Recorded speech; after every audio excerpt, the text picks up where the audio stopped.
Boa noite a todos, 9 horas em ponto, noite de sexta-feira, hoje 27 de outubro. Uma alegria estar aqui depois de uns dias sem termos o Padre Renato conosco.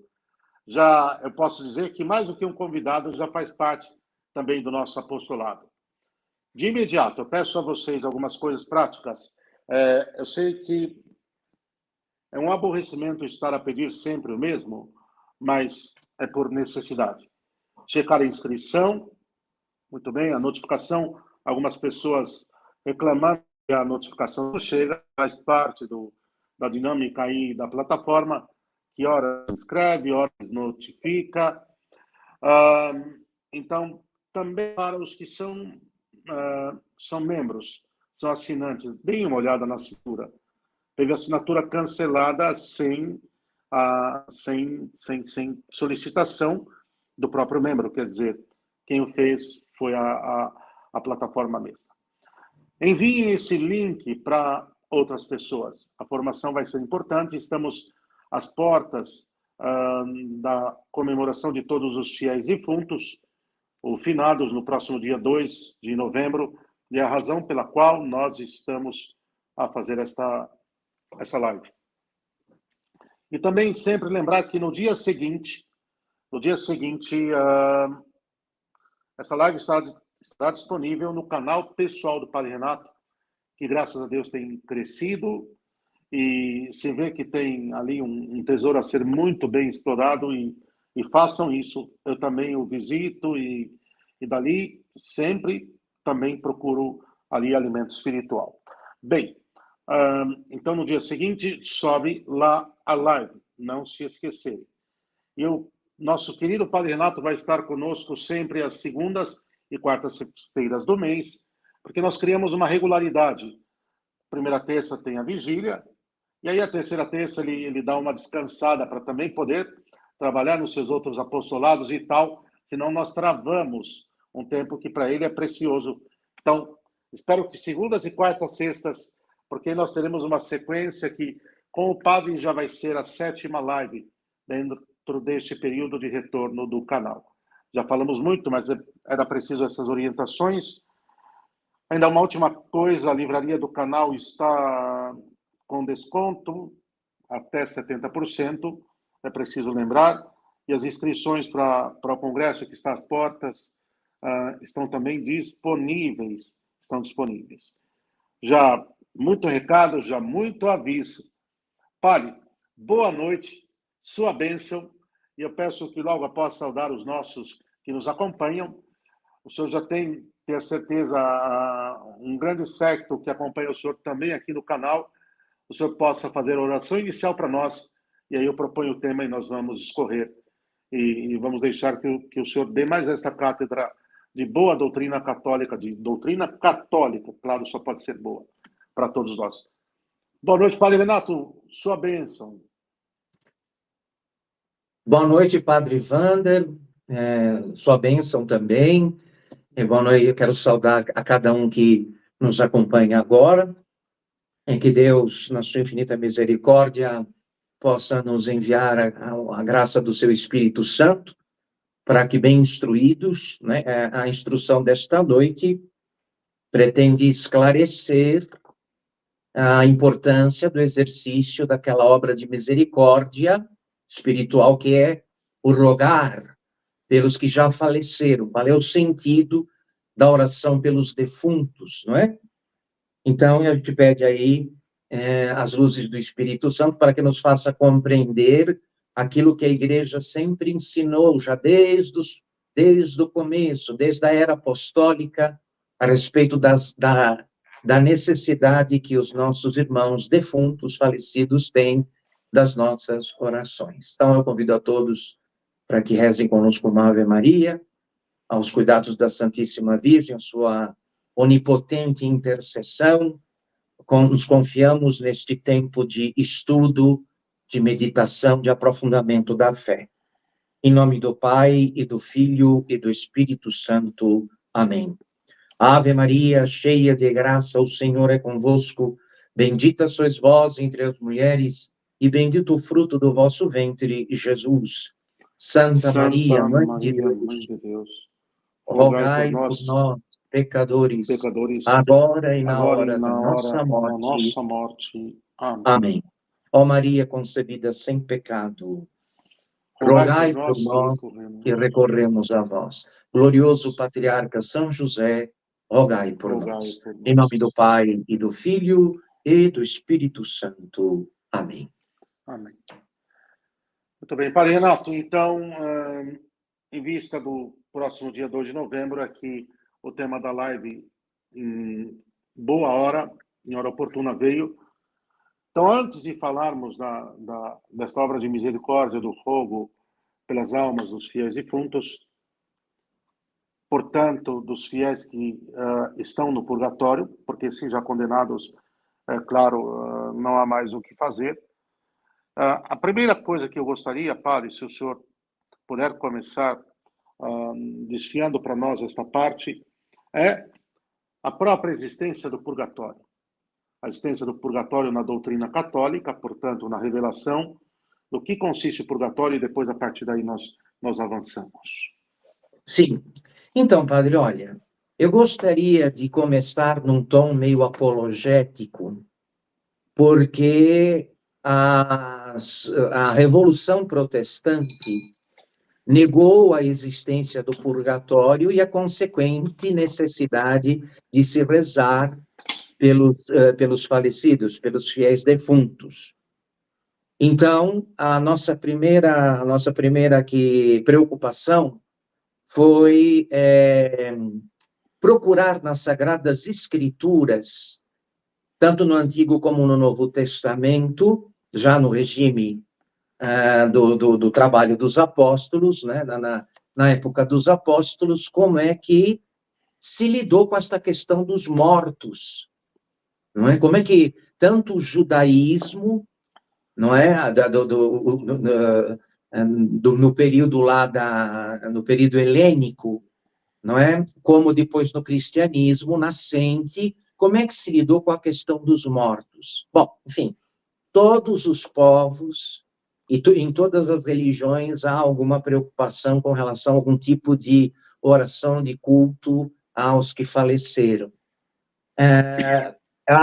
No Antigo Testamento, a gente se lembra que aqueles heróis, os heróis macabeus lá, segundo o relato no segundo livro dos Macabeus,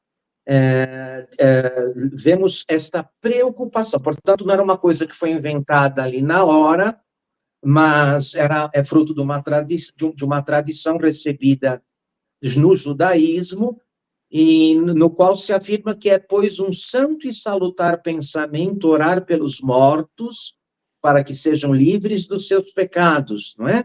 Um santo e salutar pensamento orar pelos mortos para que sejam livres dos seus pecados. Essa é a conclusão do texto, no qual está dito aqui que Judas Macabeu fez uma coleta, mandou 12.000 dracmas de prata a Jerusalém, para serem oferecidos em sacrifício pelos pecados dos mortos, sentindo bem religiosamente da ressurreição, porque se ele não esperasse que os que tinham sido mortos haviam um dia de ressuscitar, teria por uma coisa supérflua e vã orar pelos defuntos. E porque ele considerava que aos que tinham falecido na piedade estava reservada uma grandíssima misericórdia. E aí pois, um santo e salutar pensamento orar pelos mortos para que sejam livres dos seus pecados. Muito bem. Então, aqui o senhor sabe bem, nós usamos a tradução da Bíblia Septuaginta, que foi aquela aquela a qual nosso Senhor Jesus Cristo se referia quando pregava, também aquela cujos textos os apóstolos fizeram referência, e onde encontramos aí o segundo livro de Macabeus, no capítulo 12, e eu citei aí o verso de 42 até 46, para ilustrar que também no judaísmo antigo, esta questão não era desconhecida. Não se tratava de nada estranho aos judeus rezar para que os mortos fossem perdoados dos seus pecados. Agora, uma coisa também muito interessante é que não faltou isso no cristianismo apostólico. O apóstolo São Paulo, querendo reafirmar a fé na ressurreição de nosso Senhor Jesus Cristo, lembra um detalhe muito interessante, que era o costume na igreja primitiva, não sei se em toda ela, mas pelo menos na igreja de Corinto, isso, não temos essa informação com esses detalhes, mas que havia o costume de que os fiéis vivos se batizassem em favor dos seus mortos, recebessem o batismo por aqueles que já tinham morrido. Assim pergunta, exatamente porque o apóstolo liga uma coisa a outra, exatamente porque cremos que vamos ressuscitar, é que o batismo pelos mortos tem sentido. Senão não teria sentido nenhum. Se a existência terminasse com a morte, não faria sentido nenhum o batismo, não é? Diz aqui, pergunta o apóstolo na primeira carta aos Coríntios, no capítulo 15, verso 29. De outra sorte, que farão os que se batizam pelos mortos? Somente os mortos não ressuscitam? Então, ele faz uma referência de que a oração, e sobretudo, aqui no caso não é nenhuma simples oração, um sufrágio qualquer, mas é o sacramento mesmo do batismo, que era então aplicado, os frutos do batismo, a eficácia do batismo, dada e aplicada em favor daqueles que já tinham deixado este mundo. É uma coisa muito interessante, não é? E isto serve para mostrar, porque a acusação é que o purgatório foi inventado pela Igreja Católica. Ora, se faz uma oração, como o senhor mesmo acabou de dizer, se se reza por um morto, tanto como vimos no Antigo e no Novo Testamento, qual é a conclusão lógica? Bom, se eles estão salvos, se já estão no paraíso, esta oração é inútil, não é? Se estão condenados, também ela é inútil, também não faz o menor sentido. Ora, se ela está de algum modo sancionada pelas escrituras sagradas, isso significa que há um estado, uma situação, onde os mortos, de algum modo, se purificam para poderem, então, ser de modo definitivo admitidos à glória da vida eterna, não é? Ora, os cristãos primitivos aqui, cuja prática de se batizar pelos mortos, testemunhada na carta aos Coríntios, no capítulo 15, verso 29, tem esta consciência, não é? Eles precisam de algum tipo de ajuda, porque não estão plenamente preparados para ingressar na vida eterna. E o que faziam, então? Davam os vivos se batizavam em favor dos mortos. Evidentemente que esta prática caiu em desuso, mas ela se mantém no santo sacrifício da missa. Desde os tempos apostólicos, nós vamos ver os padres antigos também fazendo referência à necessidade de se rezar pelos mortos depois da consagração eucarística, depois da consagração na missa, sempre foi obrigatório mencionar os fiéis que já deixaram este mundo. Bom, então a primeira coisa, porque, para não dizer que a gente fica, olha que coisa que mais sem sentido, não está na Bíblia, está sim, está sim, e de uma forma, mas veja bem, e de uma forma, o senhor veja, padre, o cristianismo ainda não tinha lá nenhum grande aprofundamento teológico a respeito da eficácia dos sacramentos, não havia ainda nenhum corpo teológico em torno destas matérias, e, no entanto, os cristãos primitivos tinham essa consciência do que os sacramentos podiam produzir, inclusive fora do tempo, na eternidade, no pós-morte. Compreende bem? Entendiam que isto era uma caridade muito grande, não é? E como disse o profeta, como disse lá o poeta francês, o verdadeiro túmulo dos mortos é o coração dos vivos, não é? O verdadeiro túmulo dos mortos é o coração dos vivos. Quer dizer, sempre há como amar, sempre haverá como amar, como se manter alguma forma de comunhão com os já falecidos, não é? Porque necessitam, vamos agora, mais adiante, explicitar essa necessidade. Por que eles precisam desse tipo de oração, do sufrágio das orações da Santa Missa, e o que esta oração oferecida pelos falecidos produz. Pronto, padre. O senhor quer acrescentar alguma coisa? Não, perfeito. Padre Renato, eu estou aqui, qualquer coisa já pontuo. Podemos avançar. Tá bem. Bom, agora nós vamos ver o seguinte, como é que foi que a igreja, no seu magistério, como é que a igreja, no seu magistério, tratou desta questão? Certo? Certo.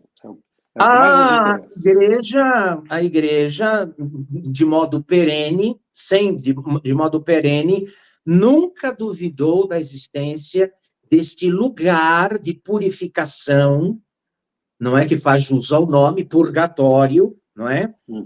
E por 3 vezes, em 3 concílios dogmáticos, reafirmou esta fé que foi recebida dos apóstolos, que veio desde que a igreja foi fundada por Nosso Senhor, desde que a igreja é igreja. Bom, então, o segundo concílio de Leão, em 1274, confirmou a fé da igreja no purgatório. Depois, o concílio de Florença, em 1439, e aqui mais perto de nós, no tempo, né, no início da Idade Moderna, o concílio de Trento, em 1545. A igreja não se limitou à definição do purgatório, lugar de expiação e purificação, por onde transitam as almas que não são perfeitamente limpas, né, purificadas. Ela ensina mais que os fiéis podem apressar a hora da saída destas almas do purgatório onde se encontram, por meio de suas orações e boas obras, pela aplicação das indulgências e, sobretudo, pelo santo sacrifício da missa, como já dissemos aqui. Porquanto temos na liturgia, não é? Temos, como o senhor fez referência aqui, inclusive na liturgia, temos um dia especialmente consagrado às almas do purgatório. A importância é tal que no dia 2 de novembro de cada ano, chamado Dia de Finados, vai ser aqui na próxima semana, não é? Vamos oferecer as missas de modo particular, não é? Pelas almas do purgatório, e toda qualquer indulgência nesse dia é aplicável só aos mortos, não aos vivos, mas somente aos já falecidos, não é? Além do que está nas Sagradas Escrituras e que já tentamos a esmiuçar, quer dizer, são tradições, nós vimos que são costumes, aos quais o tanto Antigo como o Novo Testamento se referem, uma coisa que aconteceu ali, por acaso, num determinado momento, mas era uma prática que foi reconhecida, não é? Vimos tanto a de Judas Macabeu mandando dinheiro para o templo para que fossem oferecidos sacrifícios em favor dos soldados mortos em combate, para que fossem perdoados os seus pecados, como no Novo Testamento, na carta aos Coríntios, quando o apóstolo São Paulo, reafirmando a ressurreição, que Cristo ressuscitou e que nós vamos ressuscitar, diz que o batismo que se faz pelos mortos só tem sentido por isso, porque se deve acreditar que eles então vão ressuscitar, e batizados vão participar da glória de Cristo, nosso Senhor. Então, além desses ensinamentos que já vimos, logra o dogma do purgatório o apoio da razão, não é? Porque muitos, antes de morrer, não fizeram a reparação completa dos seus pecados. E por isso não podem ir direto para a vida eterna.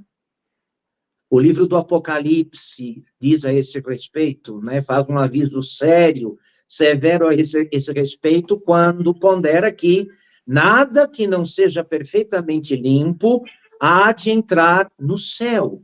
Apocalipse, capítulo 20, verso 27. Nada que não seja perfeitamente limpo há de entrar no céu. Não é? Nem culpa maior tem eles na consciência que justifique os castigos do inferno sem fim. Né? Alguém morre, mas não morre sem ter feito a devida expiação pelos pecados dos quais está perdoado, não é? Então, é bom que alcancem a bem-aventurança depois de uma expiação mais ou menos demorada, para a qual prestamos o auxílio. Nós, aqui no tempo, podemos merecer por eles não podem merecer porque não estão no tempo, nós podemos merecer por eles e aplicar a eles os frutos de nossas orações e de nossas boas obras, para que seja mitigado e adiantar, apressado este tempo de purificação, não é? Bom, enfim, eu penso que isto é algo que manifesta uma particular caridade, não é? Uma particular caridade para com aqueles que já partiram, né? Aqueles que já deixaram este mundo, e me parece, eu gostaria até de, agora com relação à questão da infecção modernista, padre, embora em muitos lugares, o que se vai comemorar no dia 2 é a ressurreição. A ressurreição. Abominável, Só não, que Padre Renato? a ressurreição já tem a sua data no calendário católico, que é o domingo de Páscoa, e todo o tempo pascal. Mas porque não se tem o devido esclarecimento doutrinal sobre o purgatório, porque muitos não se intimidam de negar mesmo no âmbito da igreja, de negar a existência do purgatório. Então, a celebração não é realizada com a devida consciência, pelas devidas razões. Nós não vamos comemorar a ressurreição, nós vamos oferecer sufrágios, indulgências, vamos oferecer os frutos das nossas boas obras e, sobretudo, o valor infinito do sacrifício de Cristo, atualizado, renovado sobre o altar, em favor destes nossos irmãos, como obra de misericórdia espiritual. Como obra de misericórdia espiritual. E vamos fazer exatamente porque cremos na ressurreição. Para tornar estes, pelos quais vamos rezar, dignos dela. É disso que se trata.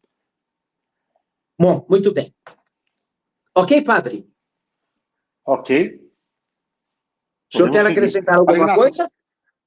Então, se o senhor me permitir, porque depois eu quero, claro, o máximo que pudermos tirar nesta noite para pontuarmos questões muito claras, já está aí. Purgatório, a definição que se dá ao local de purificação final dos eleitos, muito bem, e assim por diante, já tudo posto muito claro. Daqui a pouquinho eu quero que o senhor diferencie para nós a culpa da pena, as duas realidades distintas. Mas, pai, talvez seria uma riqueza o senhor que tem o domínio sobre a liturgia antiga, sobre a missa de sempre. Pai, talvez se o senhor pudesse tirar uns minutinhos, como era a missa pro defuntis na tradição antiga, padre? Coloca um pouco para nós, porque acho que vale a pena as pessoas ouvirem. Porque, por exemplo, hoje, mesmo no caso de finados, segundo o Novus Ordo, padre, muitas vezes não fica tão claro, tão evidente que se está sufragiando, que se está oferecendo o sacrifício perpétuo pelos fiéis defuntos. Na forma antiga, isso gritava, ficava muito mais evidente pelos ritos. senhor não queria comentar um pouquinho para nós isso, para que talvez se dilate um pouco mais da compreensão, da aplicação desses méritos que ficavam expressos nos próprios ritos? Sim, padre. É uma coisa muito interessante, porque na missa, né, na missa pro defunctis, né, e sobretudo tanto aquela que é celebrada de modo cotidiano como a do dia de finados, o rito fica adaptado de tal modo que é como se o padre estivesse no purgatório celebrando. Perfeito. Então, vamos dizer assim, ali, pouco importa os fiéis que estão assistindo ali na assembleia, na igreja, o padre celebra para os fiéis que estão no purgatório. Então, uma série de adaptações, não é?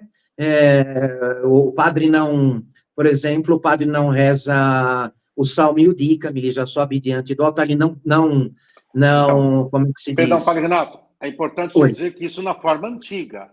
Isso, na forma antiga, no rito E tradicional. na nova, isso dá a impressão que ele reza para o povo que está ali presente. Sim. Perdão, era só Sim. para que ficasse claro isso. Sim. Há uma série, então, o padre não traça o sinal da cruz sobre o evangelho, o padre não abençoa a gota de água que vai ser colocada, não traça a cruz sobre a água que vai ser colocada no cálice, uma série de detalhes que dão este aspecto de que o padre fala diretamente e celebra para as almas. Perdão, Padre para Renato, elas. Não tem nem a benção final, não é, Padre? Não há benção, não se dá a benção final. A benção final.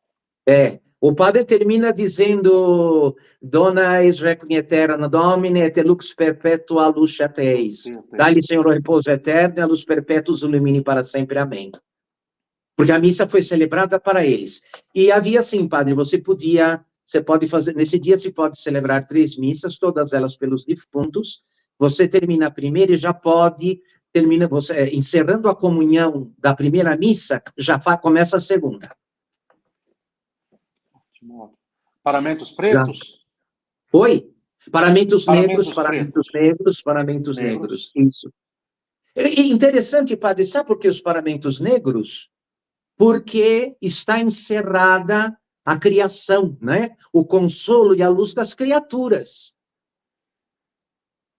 O paramento negro recorda as almas, não é? Porque nós aqui temos o brilho fátuo das criaturas, não é? O colorido enganoso das coisas criadas. O negro tem este sentido. Não há mais criaturas nas quais se apoiar e nas quais se consolar. Só Deus. Estupendo, Padre Renato. Pode seguir, o senhor apontou para a batina? Então, o purgatório, a vida de um padre devia ser um purgatório antecipado. E às vezes né? Não raramente é. Vai viver direito como padre, que a tua vida vira um purgatório. Tá certo, padre? Estupendo. Muito bem. Bom, vamos entrar aí nas questões que o senhor se referiu. Vamos ver aqui. A diferença entre culpa e pena, padre, podemos trabalhar um pouco isso agora? Porque tá bom, vamos ver aqui o que eu consigo esclarecer. Muito bom.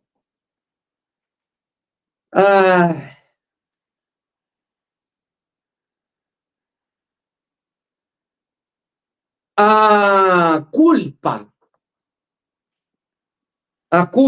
padre, é aquela dívida eterna que contraímos com Deus depois do pecado.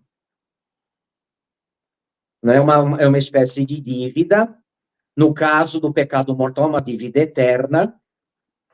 E, então, a pena para esse tipo, o castigo para esse tipo de culpa é o inferno. Não, para a culpa eterna, para a dívida eterna de um pecado mortal, a pena é o castigo eterno no inferno. Bom, isso é coisa que se aprende no catecismo, todos sabemos. Muito bom. Se alguém morrer em pecado mortal, tem de cumprir uma pena eterna no inferno. Mas se morre depois de ter expiado suas culpas mortais e veniais, e de ter satisfeito a todas as penas devidas pelas suas faltas, tem o paraíso. Se em vez disso morre tendo na consciência somente pecados veniais que não tiram a graça, todavia, ou precisando, todavia descontar uma pena temporal por culpa graves perdoadas, ou por culpas leves, não pode ser condenado ao inferno, nem pode entrar no paraíso. Há de passar pelo lugar de purificação, que precisamente se chama purgatório. Ok? Ok. Então, padre, é o seguinte, olha, todo pecado, ele provoca, ele produz uma desordem. Ele produz uma desordem. Então, o amor desordenado a um bem, o amor desordenado a uma criatura, não é? Que põe em desordem aquela ordem que Deus havia estabelecido para a relação com aquela criatura. Então, o que é preciso? É preciso que depois que alguém abusou em nome do prazer, não é? Em nome da posse desordenada de qualquer criatura que não seja Deus, é preciso que ele faça a devida compensação. Certo? Por um sofrimento proporcional ao prazer desordenado, Isso deveria ser feito através da penitência, não é? Tanto aquela que o confessor sugere no confessionário, como aquelas que a generosidade do penitente inspira para que ele faça. Só que nós temos um problema grave, sobretudo nos nossos tempos, não é? Por razões que já dissemos em outras ocasiões, que nós não somos propriamente amigos, mas não somos amigos de mortificações como outras gerações foram, não é? Infelizmente. Então, o que acontece, padre? Acontece que, cometendo o pecado e não feita a devida penitência, a situação da alma se agrava. Por quê? Porque o pecado não penitenciado de modo devido produz na alma uma espécie de inclinação de maior facilidade de se cometer aquele pecado específico. A pessoa que cometeu um pecado grave fica inclinada a cometê-lo com mais facilidade da próxima vez, e cada vez mais. A penitência, nas suas diversas expressões, deveria prestar remédio para este mal. Então, aí nós temos aí a parte do pecador, não é? Que, nesse sentido, presta a Deus a satisfação. Compreende bem? A satisfação, o quanto ele pode. Se ele não faz isso de modo adequado, portanto, se ele carrega ainda essa relíquia de pecado, esta inclinação que o pecado produziu nele, não obstante tenha sido perdoado quanto à culpa eterna dos seus pecados, ele confessou, está perdoado, mas não prestou a Deus a devida satisfação, não fez a penitência necessária, tanto para compensar a desordem que ele provocou na criação, como aquele que ele provocou na própria alma. Então, é preciso que ele faça isso no purgatório. Então, no purgatório, são duas penas. Se passa lá por dois tipos de pena. Não é? A primeira é a pena do dano. Pena do dano. Porque os que estão no purgatório estão separados de Deus. Temporariamente. No inferno há também uma pena de dano. Mas aí, o dano, a perda, esta pena de dano é um dano eterno, não é? É para sempre. No purgatório, as almas estão separadas de Deus, mas continuam unidas a Deus pelo afeto vivíssimo de um desejo de se unir a Ele o quanto antes. Embora embora experimentem uma espécie de aflição, por não poderem se lançar nos braços do Senhor, a quem hão de ver, senão depois da completa expiação. Senão depois da completa expiação. Portanto, não estão desesperadas, mas sofrem com resignação e esperança. Com resignação e esperança. Bom, essa é a primeira pena. A segunda pena é a pena do sentido. Já que é justo que, tendo participado dos sentidos da culpa, né, a alma seja castigada também desta maneira. É sentença respeitável, mas comum da igreja, que também no purgatório há fogo. Mas esta doutrina não é de fé, né? Recebeu da tradição, ainda não foi definida como de fé. Mas, de qualquer modo, é assim que se crê. Embora os místicos viram fogo, não é, padre? Sim. Santa Francisca Romana, São Afonso Maria de Ligório viram fogo. Santa Catarina Embora de na outra vida não se possa adquirir mérito algum, as benditas almas do purgatório não podem obter a liberdade com seus próprios esforços.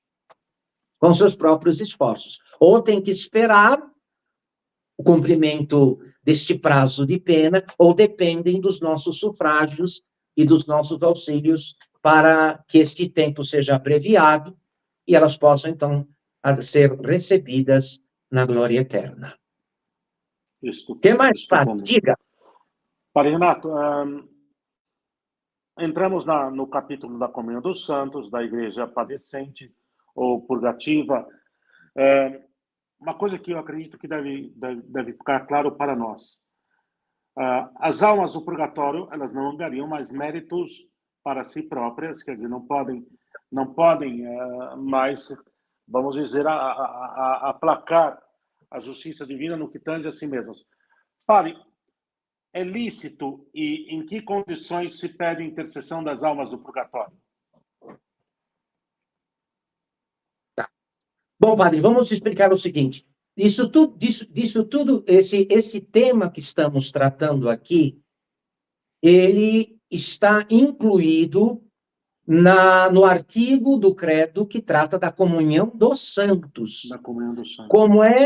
Como é que nos relacionamos neste mistério que é a igreja, o corpo místico de Cristo.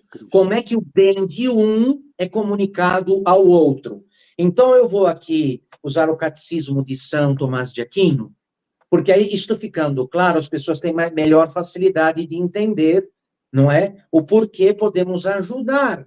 Afinal de contas, o que somos, como as coisas funcionam a partir daquilo que somos e como é eficaz este auxílio que podemos oferecer às almas do purgatório. Então, São Tomás de Aquino diz o seguinte, no artigo 10 do seu catecismo. Assim como no corpo natural, no nosso corpo humano, a operação de um membro contribui para o bem do corpo inteiro, o olho vê e, vendo, favorece o corpo todo. Os pés se movimentam e, se movimentando, favorecem o corpo todo. Assim também acontece no corpo espiritual chamado Igreja Católica. E como todos os fiéis são um só corpo, o bem de um é comunicado a outro. O apóstolo, o São Tomás de Aquino aqui, se refere a esta expressão extraordinária do apóstolo São Paulo, quando na carta aos Romanos, no capítulo 12, verso 5, ele afirma, cada um de nós é membro um do outro. Um do outro. E que interessante que os cristãos de Corinto, ainda no tempo do apóstolo, já tinham esta consciência de que somos membros um do outro e que a morte não pode separar os membros de Cristo uns dos outros, como quer fazer acreditar o protestantismo. A morte não pode fazer separar, porque Cristo é o vencedor da morte. Ora, se a morte separa disso, então, se a morte separa os membros uns dos outros, entendeu? Então, pode se levantar uma suspeita sobre a ressurreição de Cristo, sobre a eficácia da obra redentora. Continuando aqui, portanto, entre outras coisas que os apóstolos ensinaram, é necessário crer que há comunhão de bens na igreja. Por isso se diz, creio na comunhão dos santos. Entre os membros da igreja, o membro principal é Jesus Cristo, porque ele é a cabeça. Ele é a cabeça do corpo. Ele pôs debaixo dos seus pés todas as coisas e constituiu cabeça de toda a igreja, que é seu corpo, diz o apóstolo São Paulo, na carta aos Efésios, capítulo 1, verso de 22 a 23. Deus pôs debaixo dos pés de Cristo todas as coisas e o fez cabeça de toda a igreja, que é seu corpo. O bem de Cristo, portanto, é comunicado a todos os cristãos, assim como a virtude da cabeça é comunicada a todos os membros. E essa comunicação é feita pelos sacramentos da igreja, nos quais a virtude da paixão, da morte de Cristo, opera para conferir a graça e a remissão dos pecados. Ficou claro, padre? Porque se a gente não entender, se nós não entendermos o que é a comunhão dos santos, nós não entendemos o sentido e a razão de se rezar pelos mortos. Se não entendermos que formamos com Cristo um só corpo, que é a igreja, e que a morte não pode nos separar, o apóstolo fala, nem a morte poderá nos separar de Cristo, etc. e tal, que, portanto, continuamos unidos uns aos outros, aos santos que já estão no céu, na glória, aqueles que, de algum modo, precisam se purificar para lá entrar. Então, é preciso, para afirmarmos estas coisas, é preciso crer na comunhão dos santos. Então, tendo esta clareza a respeito deste artigo da fé, de fé, não é difícil compreender a importância dos sufrágios, das orações, sobretudo da Santa Missa e das indulgências oferecidas em favor dos nossos irmãos já falecidos. Tá certo? Padre Renato, sobre esse tema, talvez, se o senhor me permite, eu vou pedir até para a Rose e o Alessandro colocarem na descrição a carta encíclica de Pio XII, uma obra-prima, não, padre? A Mystici Corporis. Ah, maravilhosa, padre, maravilhosa, maravilhosa. Uma obra-prima. E colocarem o link já do próprio site do Vaticano, para quem quer ter acesso, já entra e já pode ler a carta diretamente, porque é a doutrina solene sobre isso que o senhor nos falou agora. Exato, que desenvolve o conceito de igreja como corpo místico de Cristo, e não como povo de Deus, né? Própria, né? Não essa coisa muito horizontalista, mas como povo, como corpo místico de Cristo. Ele cabeça nós membros. Perfeito. Padre Renato, vou atacar em questões que os nossos filhos espirituais, os fiéis, sempre perguntam. Então, voltemos. É possível pedir a intercessão às almas do purgatório? Não pelas almas, mas às almas, Padre Renato. Então, se elas podem nos ajudar, é isto. Se elas rezando, elas não podem rezar por elas, mas podem rezar por nós. Isso a igreja ensina. As almas do purgatório podem interceder por outras almas do corpo místico. Isso é sentença provável. Pode sim. A igreja sempre acreditou. Como as almas do purgatório são membros do corpo místico de Cristo, já disse, não é? Aí surgiu a questão se elas podem interceder em favor das outras almas do purgatório também e dos fiéis da terra. A resposta é afirmativa, certo? É afirmativa. E são favoráveis a esta sentença, ninguém menos, ninguém mais do que o Soares e o cardeal Bellarmino, imagina.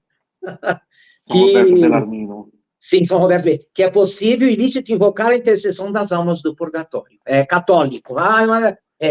Genuinamente católico tanto rezar por elas, como pedir para que elas rezem por nós. Por nós. Aliás, nesse intercâmbio de bens espirituais, se realiza o mistério da igreja. Exatamente porque podemos rezar por elas e elas por nós, aqui exercitamos, não é, a nossa pertença ao corpo místico de Cristo, que é a Igreja Católica. Padre Renato, os privilégios associados, por exemplo, a algumas das devoções que nos são caras, e as perguntas surgem. As almas, quer dizer, os que morrem em estado de graça, mas não em estado de perfeição na caridade, portanto, ainda com alguma concupiscência apegada à sua alma, portanto, o escapulário. Como é que é, então, padre, a promessa, o privilégio sabatino da utilização do escapulário? O senhor poderia explicar um pouquinho para os nossos, padre Renato? Olha, padre, eu de modo geral, esta questão, por exemplo, destes sacramentais, por exemplo, dos que têm a devoção do uso do escapulário carmelitano, o escapulário marrom de Nossa Senhora do Carmo, não é? E ao qual está vinculado o privilégio sabatino, bom, o privilégio sabatino depende exatamente disso que o senhor acaba de dizer, que não adianta usar o escapulário e morrer em estado de pecado grave, de pecado mortal. Então, aquele devoto da Santíssima Virgem Maria, de Nossa Senhora do Carmo, que morre revestido do escapulário, em estado de graça, e que, mesmo morrendo em estado de graça, como o senhor acabou de dizer, ainda necessita de alguma purificação em virtude da concupiscência que carrega em sua alma, né, entrando no purgatório, é tirado de lá por Nossa Senhora no sábado seguinte. É promessa dela. Promessa de Nossa Rainha Santíssima. Que conforto, não, padre Renato? Mas nem fale, padre. Que esperança, não? Muito. Mas olha, padre, todas estas, o uso da água benta, o uso, a recitação do Santo Rosário, não é? Como se diz, adoração ao Santíssimo Sacramento, todas estas práticas de piedade e também estes sacramentais podem ser usados em sufrágio das almas do purgatório. Eu, normalmente, quando vou a algum cemitério, sempre levo comigo alguma água benta para jogar sobre as sepulturas, etc. e tal, em gesto de sufrágio, de auxílio, não é? Enfim, é isto. Padre Renato, inclusive aquele costume que o senhor também nos lembrava, que quando o sacerdote está diante de um sepulcro, de um fiel falecido, ele vai fazer o ofício, ele não traça o sinal da cruz sobre si, mas sobre o jazigo, não é isso, padre? Exatamente, sobre o jazigo. Sobre o jazigo. Ele não se auto-persigna, ele traça o sinal da cruz sobre o jazigo, como o senhor sempre também nos recordava. Padre, pode prosseguir, desculpa. Os sufrágios ou auxílios, sufrágios aqui, vamos usar como sinônimo de sufrágio, auxílio. Os auxílios ou sufrágios agem assim: se oferece a Deus o valor satisfatório daquelas boas obras feitas em estado de graça. Não é uma boa obra feita em estado de graça, tem ali os merecimentos de Jesus. Jesus merece, como pela graça, há dois princípios operando, o humano e o divino. Então, uma obra boa feita em estado de graça não é simplesmente a obra de um homem, mas de Deus e de um homem. Então, uma obra feita em estado de graça, não é? Cujo princípio é também a ação de Deus, vale muito, vale a eternidade, não é? Vale a vida eterna. Muito bom. Então, os sufrágios que se oferecem, dos quais se oferece a Deus o valor satisfatório nas boas obras, como compensação das penas temporais merecidas pelos pecados das almas do purgatório. Deixa eu refazer aqui. Se oferece a Deus pelas orações, pela missa, pelas boas obras, pela esmola, se oferece a Deus o valor satisfatório das boas obras como compensação pelas penas temporais merecidas pelos pecados das almas do purgatório, que as almas do purgatório têm que expiar. Você faz em nome delas. Você faz em nome delas. Não é, padre? Uma comparação meio grosseira, mas vamos supor que o senhor tem uma dívida, vai, eu posso, o senhor está com a conta de luz atrasada, eu pego o meu dinheiro e pago. Estupendo, é isso.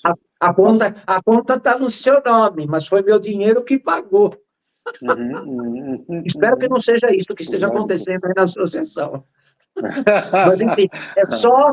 Entendeu? Como eu disponho de um recurso que o senhor não dispõe, né?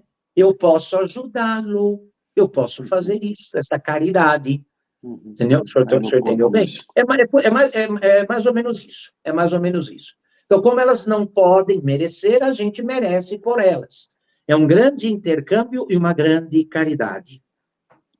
Esse sufrágio, esse auxílio, é a remissão das penas temporais. Não é? Por exemplo, você, com certas obras, pode conseguir a remissão de um período, de um tempo específico, um tempo determinado desta alma no purgatório. Caso consiga lucrar uma indulgência plenária e aplicar, naquele mesmo instante, ela não sai do purgatório. Tamanha grandeza da... Quer dizer, o recurso agora, padre, Deus, do ponto de vista da vantagem que se obtém com esse tipo de coisa, ela é enorme, porque o senhor imagine, o senhor está introduzindo no céu um santo ou uma santa, porque no céu só tem santos. E estes, em virtude de terem obtido a sua entrada definitiva no céu, por causa das obras satisfatórias, das suas obras satisfatórias, serão seus amigos e perpétuos intercessores. Estupendo. Serão seus amigos e perpétuos, serão seus santos, ainda que desconhecidos de todo mundo, ainda que ignorados, olha, ofereci nem sei por quem. Mas aquele que se beneficiar deste sufrágio, e por causa dele conseguir a abreviação do seu período de purgatório, ou a sua entrada imediata nele, será seu intercessor perpétuo, seu amigo particularíssimo no céu. Vai rogar, vai se juntar ao coro dos anjos, dos santos de Nossa Senhora, para ser uma voz a mais, rogando a misericórdia e a piedade de Deus, não é? Para aquela que assim agir, não é? Porque o céu costuma pagar bem os favores que a terra faz. O céu costuma pagar muito bem, normalmente de modo centuplicado, qualquer favor que sobe da terra. Estupendo. Então, seria isso, meu caro padre. Se o senhor me permite, estamos na reta final, mas pelo menos mais uma pergunta, o senhor me deixa? Pode, por favor. Padre Renato, as perguntas sempre vêm, mas fazendo a visita ao Santíssimo, Santo Afonso, e já me perguntaram isso.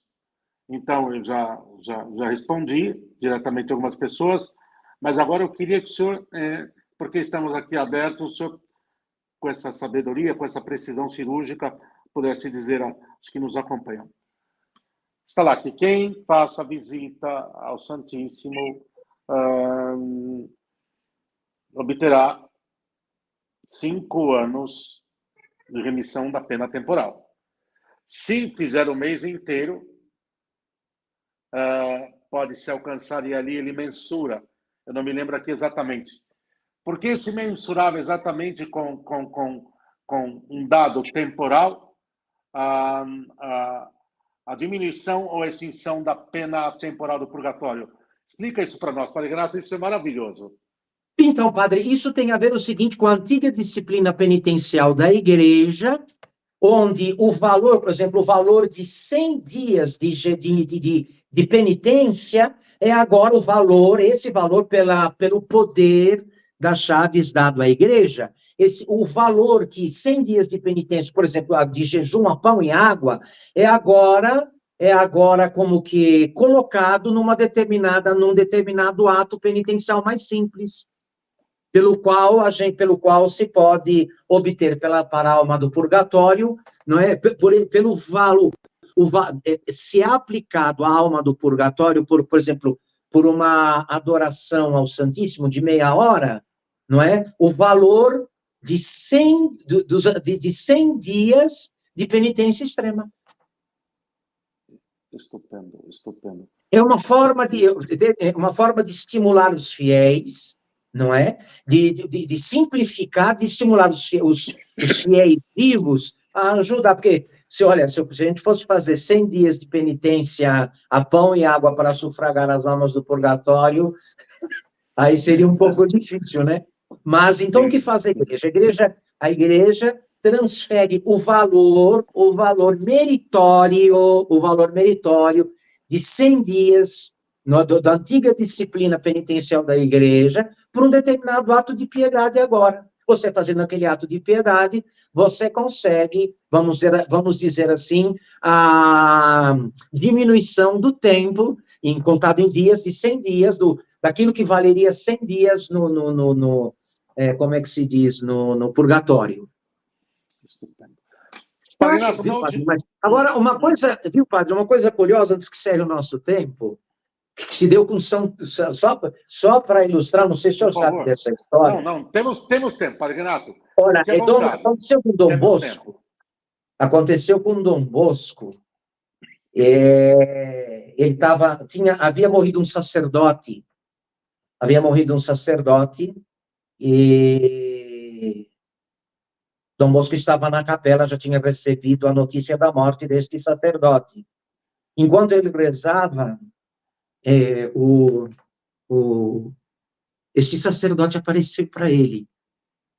E ele disse, Padre Bosco, reze por mim a missa, porque já faz 100 anos que eu estou aqui.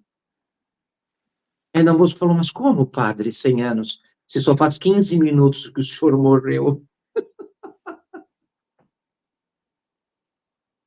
Como 100 anos, padre? Se só faz 15 minutos que o senhor faleceu. Compreende bem? Isso me chamou muito a atenção. Na experiência, os santos ilustram bem, não é? Os santos que tiveram essas experiências místicas ilustram bem estas verdades, porque viram estas coisas, de algum modo experimentaram na prática, não é? Como elas são, e nos ajudam a ter uma consciência mais clara a respeito da importância de exercermos esse tipo de ação de obra de caridade, padre. 15 minutos do tempo na Terra, são 100 anos no purgatório. Isso põe as coisas no lugar, põe os pingos nos is. Não é? Só uma coisa, põe os pingos nos is. Só uma coisa para que alguém que esteja nos acompanhando agora não queira misturar com a heresia, com aquela clareza do Senhor, com a heresia do contato com os mortos, da necromancia, na parte do espiritismo, da falsa doutrina do espiritismo. Pai, só para que alguém não fique com caraminhola na cabeça. O sacerdote, qual a diferença da manifestação desse sacerdote a Dom Bosco, da exploração da necromancia por parte da falsa doutrina espírita? Só para que fique bem claro para todos que nos acompanham. Porque ninguém invocou isso. Padre, no Espiritismo, a prática espírita supõe a invocação e a comunicação com os mortos invocados. A obtenção de ciência e de revelações por modo da invocação dos espíritos desencarnados. São João Bosco não chamou ninguém, ele estava em oração. Estupendo, Foi um ato de permissão da providência. de Deus, né? Deus permitiu que aquele sacerdote, que aquele falecido, de algum modo, falasse com Dom Bosco. Mas Dom Bosco não chamou nenhum padre morto, não chamou espírito nenhum, não invocou ninguém como, aliás, como é, né? Como acontece, como é a prática que define o espiritismo. Sim, para isso, Pedro. E sobre a manifestação ali do sacerdote, segundo o desígnio da Providência Santíssima, sobre o mesmo dogma da comunhão dos santos, não, padre? Pedindo o auxílio, como o senhor colocou também, sufrágio, auxílio, de Dom Bosco em favor da remissão da sua pena temporal, portanto, completamente conforme a doutrina da Igreja. A doutrina da Igreja. E, padre, os exorcistas, que o senhor conhece muitos, sempre recordam que, inclusive no caso da doutrina espírita, da falsa doutrina espírita, o que acontece é que esses ditos mortos com os quais eles entram em contato não são as almas, porque não podem, não têm domínio. Uma coisa é Deus permitir, como o padre Renato explicou também, que uma alma na comunhão dos santos se manifeste a um irmão seu, pedindo sufrágio em favor de si. Outra coisa é invocação, então Deus não permite. Então, essas ditas almas, supostas almas com as quais se entra em contato, são sempre, e não há uma exceção sequer, demônios, não, padre? Então, padre, tudo isso, veja aqui, tudo isso que dissemos a respeito da oração que fazemos pelos mortos, da intercessão que eles podem fazer, é algo que só pode acontecer no mistério do corpo místico de Cristo, não fora dele. Não fora dele. Não fora dele. Essas coisas que acontecem, essas manifestações supostamente de natureza preternatural, de espíritos, de almas, não é? Fora do contexto da comunhão dos santos, da união com Cristo cabeça e da união dos batizados entre si com Cristo, isso é algo completamente suspeito, não é? E perigoso. E perigoso, sem invocação. Padre Renato, se me permitir ainda, eu vou pedir também, eu vou lembrando, e tenho que colocar, Rose, coloca o link do canal do Padre Renato aqui na descrição. E também está pela editora Eclésia, uma das editoras subsidiárias do cardeal Alexis Lepsier, O Mundo Invisível, onde ele vai tocar nessas questões todas que hoje foram trabalhadas aqui com o Padre Renato. Ele vai colocar com a mesma eloquência, mas assim, rasgando o verbo, como a recorrência ao contato com os mortos, da forma gnóstica manipulativa que acontece nas doutrinas espíritas, acabam sendo recursos a demônios, e sem a permissão de Deus, sem a comunhão dos santos, sem estarmos enxertados no corpo de Cristo, portanto, sem ser parte da providência para a nossa ida ao céu, não acontecerá nada que não seja mera burla do maligno, iludindo, mentindo e enganando as pessoas. Não, padre? Sim, perfeitamente, padre, perfeitamente. Bom, enfim, é esta clareza que temos que ter. Foi hein, padre? Tradidi quod ascipti. Nós entregamos o que recebemos, não é? Nós entregamos aqui hoje o que recebemos desde os apóstolos. Desde os apóstolos. Nossa esperança, ao fim e ao cabo, é a vida eterna e depois a gloriosa ressurreição dos corpos, não é? Uma vez que também os corpos vão participar do destino eterno das almas. Estupendo. Padre Renato, e nunca mais lembrarmos que os primeiros altares foram os túmulos dos mártires, não, padre? Na comunhão dos santos. Não é isso?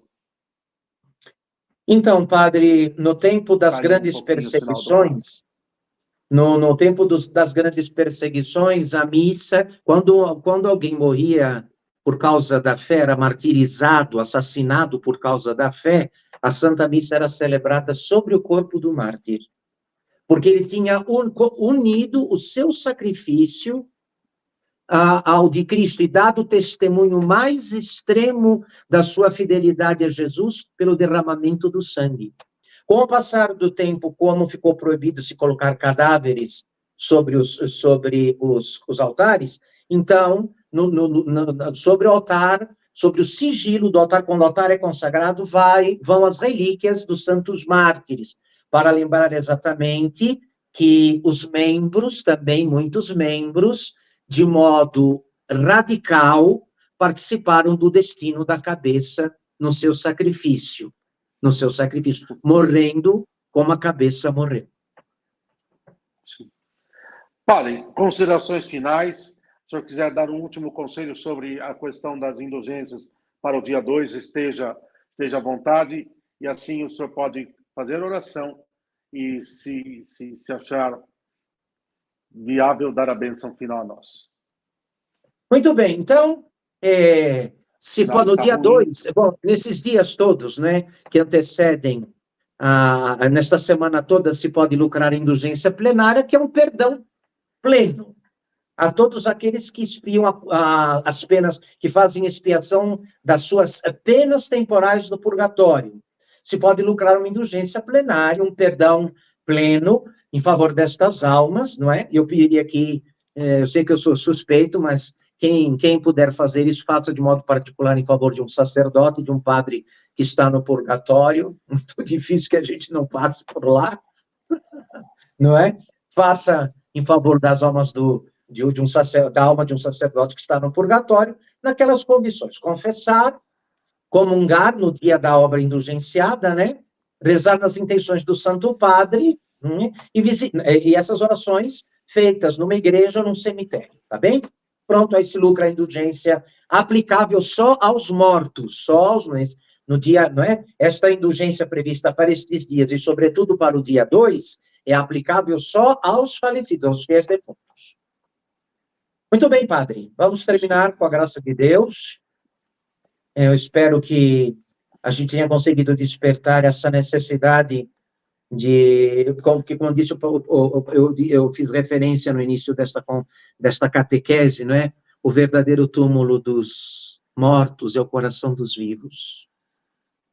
É ali onde eles são esquecidos definitivamente. E nós, católicos, nós cristãos, não podemos, isso seria a derrocada da nossa caridade, né? Saber que tantos membros de Cristo precisam da nossa ajuda, não é? Na sua aflição, na sua purificação, e nós simplesmente não pensamos nisso, não oferecemos nenhum sufrágio, nenhum auxílio. Seria algo que ser um depoimento contra a nossa fé e contra a nossa condição de católicos fiéis, tá certo? Então, eu quero oferecer esta última Ave Maria em sufrágio das almas do purgatório, certo? E pedindo que os nossos irmãos que lá estão, que não podem merecer para si, mas que podem rezar e merecer por nós, roguem por nós que estamos aqui na Terra, para que levemos uma vida mortificada e de penitência, de modo que, terminada a nossa carreira, a nossa jornada, possamos logo, de modo imediato, ser associados ao número dos que estão na glória do céu. Ave Maria, cheia de graça, o Senhor é convosco, bendita sois vós entre as mulheres e bendito o fruto do vosso ventre, Jesus. Santa Maria, Mãe de Deus, rogai por nós, pecadores, Maria, Mãe agora de Deus, e na hora da nossa morte. rogai por Amém. nós, pecadores, agora e na hora da nossa morte. Amém. Dai-lhe, Senhor, o repouso eterno e a luz perpétua os ilumine no convívio dos vossos santos, porque sois bom. Descanse em paz. Amém. Amém. Muito bem, então nos preparamos para finados. A próxima live, me deu uma irritação aqui no olho enorme. A próxima live, na próxima segunda-feira, eu vou tratar o tema de Halloween. E aí, na segunda-feira, às 21 horas, aguardem. Amanhã já subimos a live. Padre Renato, que alegria, peço ao senhor para ficar um minutinho a mais. Um abençoado final de semana a todos, todo mundo para o Santo Sacrifício. O Padre Renato, em São Paulo, celebra na Capela da Santa Casa de Misericórdia, aos domingos, ao meio-dia, a missa de sempre. Quem quiser ter a graça de assistir. Deixa eu aproveitar deixa eu aproveitar que o senhor está dando este aviso. Na quinta-feira, dia 2, no dia de finados, eu vou celebrar a missa tradicional, a missa de sempre, na Santa Casa também, a missa pelos fiéis defuntos, na Capela da Santa Casa, dia 2, Ótimo, ao meio-dia, tá bem? Meio-dia, ótimo. Quanto a mim, como é aqui na associação, já temos um número de membros e muito bem que já ocupa o oratório, não digo nada, né, Padre Renato? Já não digo nada porque é oratório privado, não é um oratório público. Padre, o senhor fica mais um instante conosco, uma abençoada noite para vocês, preste atenção em todos os dados na descrição desse vídeo, principalmente no link para poderem se inscrever no canal do Padre Renato. Que nossa Rainha Santíssima os proteja. Uma boa noite para todos.